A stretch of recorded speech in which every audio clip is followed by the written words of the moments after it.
Buenos días. Estamos hoy a 13 días de la primera vuelta electoral mediante la cual se va a elegir al nuevo presidente de Colombia y hemos querido conversar con el senador Gustavo Bolívar para conocer un poco las impresiones sobre lo que está ocurriendo en lo que tiene que ver con la campaña del pacto histórico y con la coyuntura política del momento.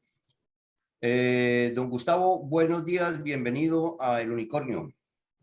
Muy buenos días, Jorge. Gracias por la invitación. Gustavo, esta mañana me desperté con un titular del portal Pulso que recogía una declaración de Gustavo Petro como parte de las cosas que le dijo a la revista Semana, que me dejó algo sorprendido, donde decía que si él es elegido presidente y alguna corte internacional de justicia reclama a Álvaro Uribe Vélez, él no lo entregaría. Empecemos por ahí. Usted no es Gustavo Petro, esa pregunta se la había haber hecho a él, pero usted cree algo así como la mano derecha o la mano izquierda, no sé, de Gustavo Petro. Entonces, ¿cómo ve usted eso? ¿Cómo ve la situación? Bueno, mire, yo siento que eso se enmarca dentro de ese pronunciamiento de Gustavo Petro, se enmarca dentro de su filosofía del perdón social que hace muy poco esgrimió. Tal vez en un momento que no era el adecuado, pero hablando con él, porque tengo la oportunidad de hablar bastante con él, yo lo que entiendo es que él quiere reconciliar al país y él sabe que con odios y con venganzas no se logra. Entonces, cuando lo digo, entendí perfectamente que llegar con retaliaciones a quienes lo persiguieron, digamos, a quienes han perseguido a la oposición, me parece que es mantener esa cadena de odios y venganzas, y él lo que quiere es romper esa cadena de odios y venganzas. Entonces, hay que creerle cuando él dice, no vengo con venganza, no voy a perseguir a Álvaro Uribe ni a su familia. Él lo dice sinceramente, con un solo ánimo, y es que para poder echar este país para adelante hay que reconciliarlo, hay que unirlo, y es la única manera, es el perdón social. No tiene nada que ver con el perdón judicial, que es la discusión que se desató hace unas semanas, pero lo veo por ahí, Jorge. Ya, correcto. Bueno, estamos a 13 días y yo le preguntaría, primero, ¿usted sí cree que Petro puede ganar en primera vuelta sin que haga falta entrar a una segunda? ¿Y qué es lo peor que podría pasar de aquí al 29? Bueno, nosotros firmemente creemos y necesitamos ganar en primera vuelta.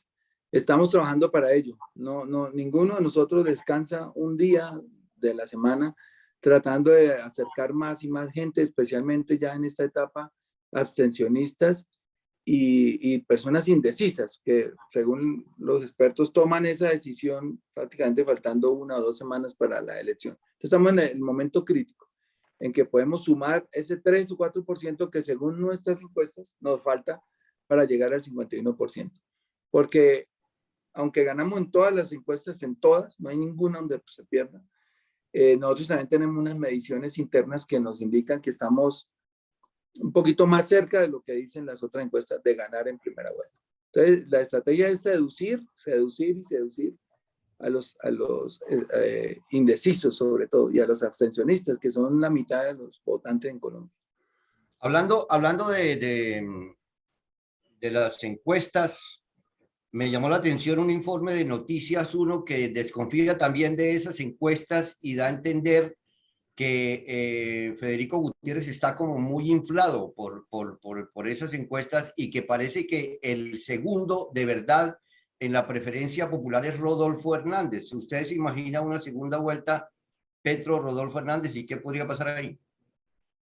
Nosotros también en nuestras mediciones internas sí va Fico segundo, pero Rodolfo Hernández está mucho más cerca de lo que lo han dicho las otras encuestas.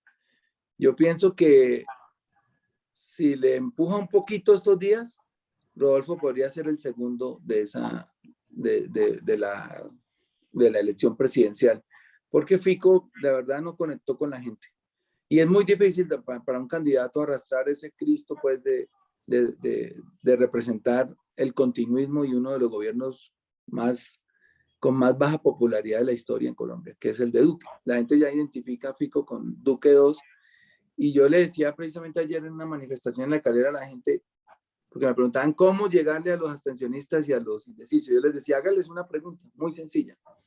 Si existiera la reelección presidencial, ¿ustedes votarían por Duque? Y ahí van a encontrar un 90% de la gente que dice que nunca. Pues eso es lo que pasaría si eligieran a Fico.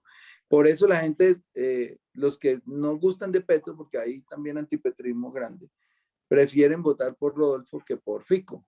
Y por eso es que va a haber un voto finish, yo creo que en ese segundo lugar, que no es despreciable, porque si no logramos la mayoría, pues podríamos ir a segunda vuelta con Rodolfo, Sí. que es un escenario menos propicio. O sea, menos complicado, porque es que, o sea, a mí me parece que Petro versus Federico es el peor escenario posible, porque en esos días esa gente es capaz de destruir el país con tal de impedir que Petro gane.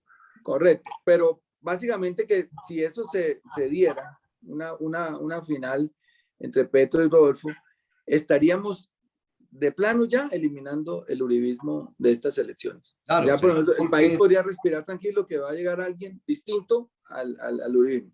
No sabemos, porque no se ha dejado descifrar, Rodolfo, si va a ser pro establecimiento, si va a ser una persona totalmente independiente, pero yo sé que mucha gente lo prefiere a Fico por lo que representa Fico, realmente. En alguna, Gustavo, aquí estoy viendo como que se perdió su imagen. ¿Se fue? ¿Aló? Germán, ¿se fue Gustavo? Que me entró una llamada y me sacó del... Ok. Me sacó listo. En una columna reciente dije que Petro la tendría fácil siempre y cuando el petrismo tratara de acercarse al centro, porque es que la pugnacidad que hay, esa división que yo llamo estúpida división entre el centro y la izquierda, es lo que favorecería la entrada de Federico a segunda vuelta. ¿Qué posibilidad hay de que haya acercamientos entre la gente que, digamos, de Fajardo, que de pronto ya no va a votar por Fajardo por lo que está tan atrás, y ganársela? ¿Qué posibilidad hay de tender lazos con el centro? Sí, digamos que a nivel de la campaña se han tratado de extender esos lazos y de hecho hay buenos resultados. Nosotros ya tenemos como 6 congresistas del Partido Verde que están adentro y ya el país lo ha conocido. Inti Asprilla, Caterine Miranda, Sandra Ortiz, Londoño, a nivel de senadores, representantes, también hay una representante aquí de Cundinamarca y otros por el país. Pero digamos que eso se ha hecho desde la campaña. Lo que pasa es que el petrismo, la militancia de las redes sociales es un poco más sectaria en ese sentido y no permite la entrada de quienes nos han atacado en el pasado y eso, pero nosotros lo que les decimos es que el momento histórico es muy grande, que lo que tenemos que hacer es tender esos puentes porque hay enemigos más grandes y más poderosos y que hacen más daño que alguien que lo ataca a uno verbalmente y ese es el uribismo.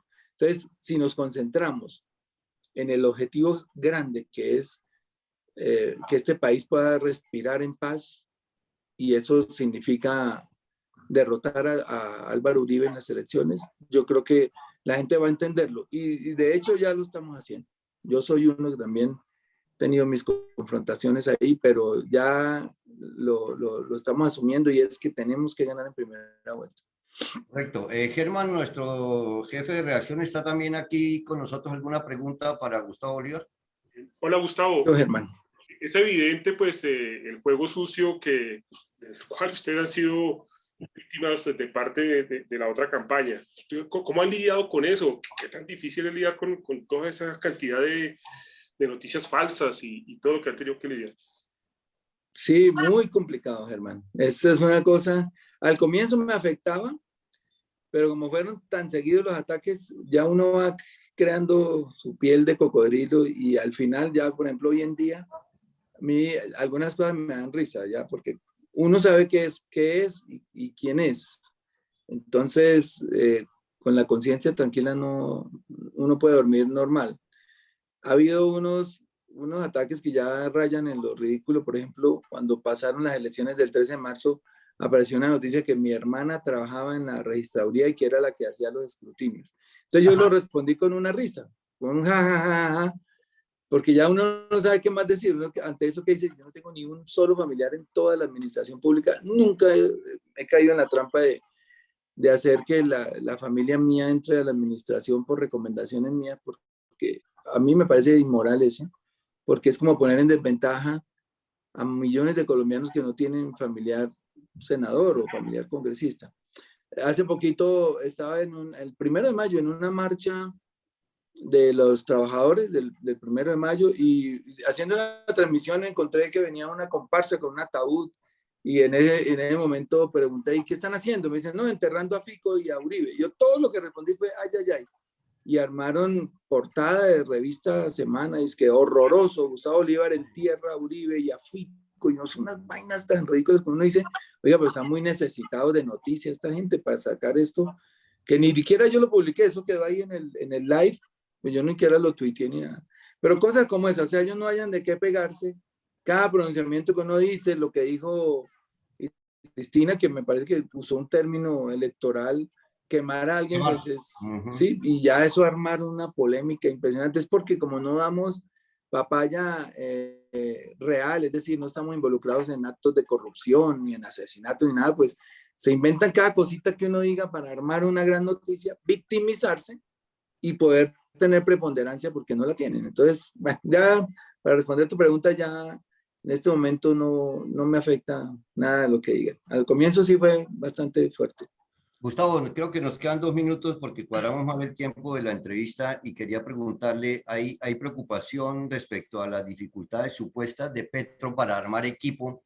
Que como que le cuesta trabajo armar equipo. Yo me preguntaba, ¿no será posible que él, por ejemplo, dé a conocer con quiénes piensa armar su gabinete ministerial, como para que eso infunda confianza, que se conozca cuál va a ser su equipo de trabajo? Sí, pero mire que la dificultad que pueda tener es porque hay muchos nombres ya sobre el tapete para acceder a esos cargos. Hay muchas personas con muy buenas zonas de vida y yo creo que el problema lo va a tener es al contrario, porque hay un menú de posibilidades muy alto. Lo de dar nombres se le ha recomendado. Digamos, si él pudiera antes de la elección, por lo menos nombrar o decir quién pudiera ser su ministro de Hacienda. Sobre todo hay unos cargos que son muy sensibles a la opinión y que generan mucho nerviosismo en los mercados. Ministro de Defensa, ministro de Hacienda, ¿quién podría ser alguno de esos ministros?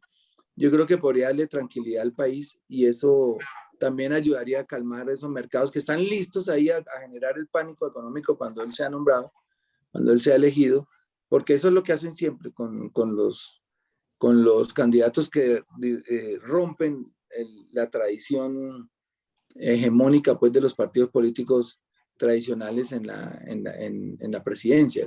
Van a tratar de hacerlo como pasó cuando él fue alcalde, que de una generaron pánico económico y bajaron las acciones de la ETB, de la empresa de energía. Y mira lo paradójico, ellos hacen, con el pánico económico hace que bajen las acciones de las empresas y ellos mismos las compran, porque saben que eso se estabiliza y después ganan muchísimo dinero con eso. Es una estrategia también.